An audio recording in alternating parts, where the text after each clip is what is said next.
Thank you for listening to Life Improvement Radio. You are listening to a rebroadcast of a previously recorded show. We're live at the Miami Book Fair, powered by Life Improvement Radio. You can check me out on Twitter at Total Tutor and at Total Radio Net. It's Neil Haley. I'm with my co-hosts, Peter Elvidge, personal assistant, and much, much more, and Eric Remmel of Life Improvement Radio. And we continue with a great conversation. And we do have on the line author Mark Kurlansky. Mark, thanks for calling. How are you? I'm great. How are you? Fantastic. Thanks for stopping by and coming on the show. Tell our audience a little bit about your background. I know you've been to the book fair many times. And I have. I'm probably one of the most regular writers at the book fair. I was at the first book fair. I've been coming here for years. This is my, I'm here for my book on paper. It's my 29th book, so actually I have a 30th book coming out next spring. So you crank out books, don't you, Mark?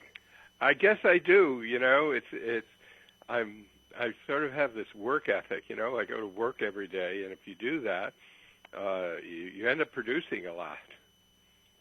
Absolutely, for sure. And go ahead, Peter, with the first question for Mark.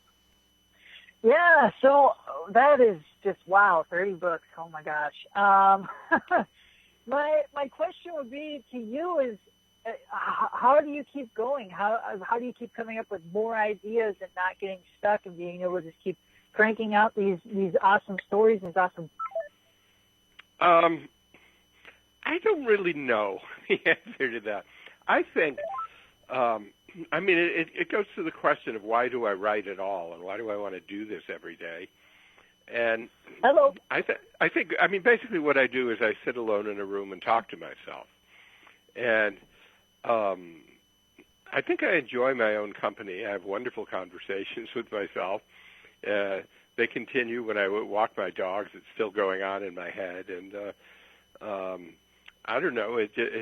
It just goes on, and you know, while I'm working on these books, other books come to mind, and I've just never had a point where I said, "Oh, what do I do now?" That's a lot of books. I mean, to write over time, is there a unifying theme, or they are just across the board? All different subject matters. Do you try to stick within a comfort zone, or do you kind of get creative and make new ones? No, there are a lot of different subject in a lot of different genres. I mean, there's fiction and nonfiction and children's books, and I'm always interested in new things to do. As you create a body of work, you can start noticing certain threads that run through them. Like one is the notion of survival.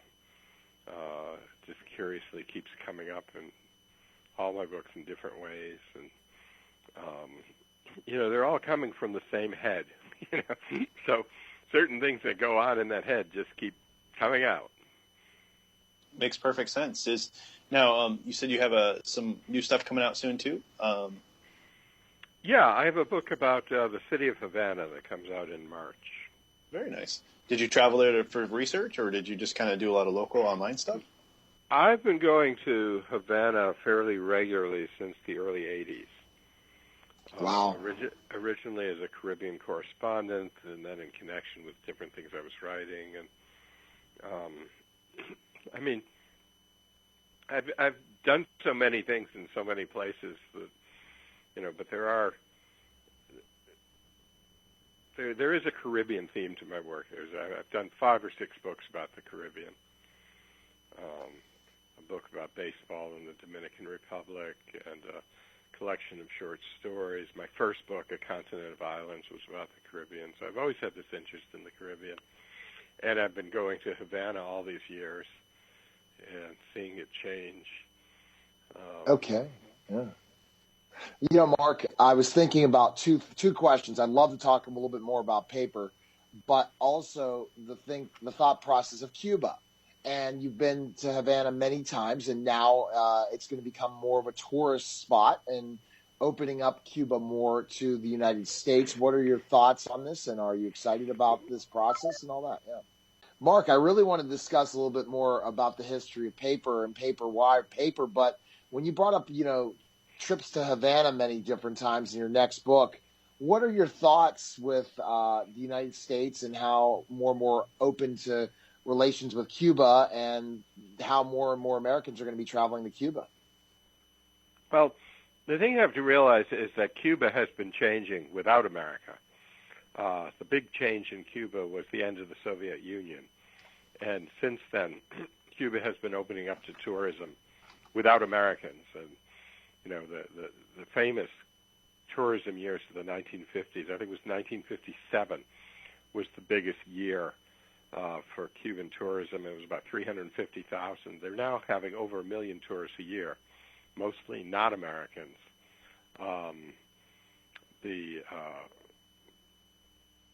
To what degree Americans will participate in this is hard to say. I mean, the main thing that's happened is that they've established relations, which has created a forum from which to disagree.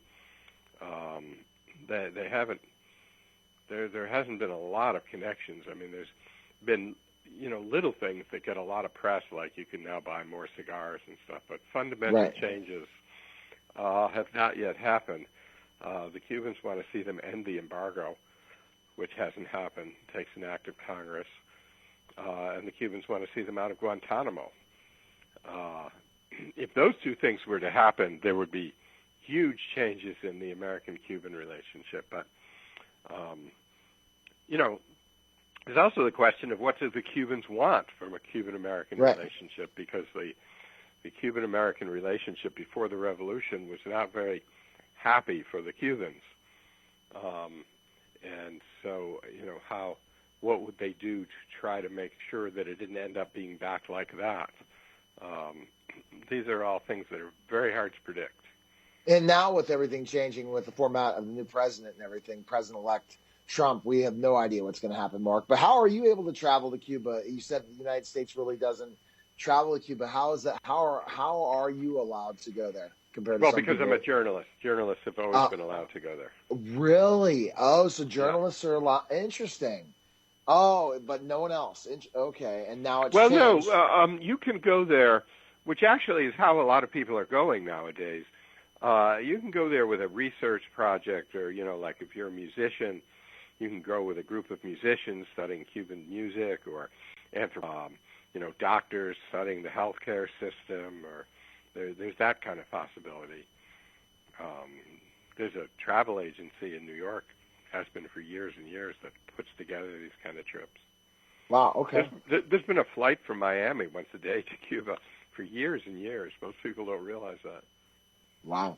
All right, so paper, where can we purchase paper, Mark, and learn more about it? I'd love to chat with you another time on it, because it's very fascinating. But, we had an impromptu interview, but people, where can they pick it up and stuff?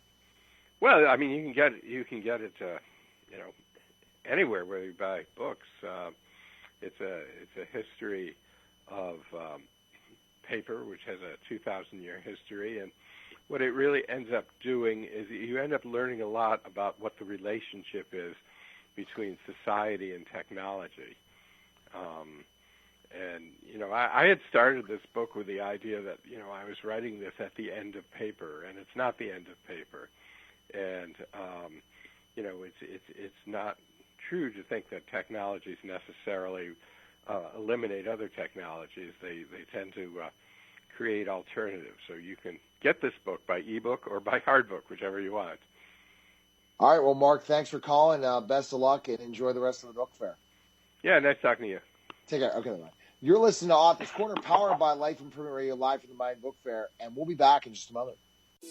Thank you for listening to Life Improvement Radio. The views expressed by show hosts or their guests are their own and shall not be construed in any way as advice from Life Improvement Radio.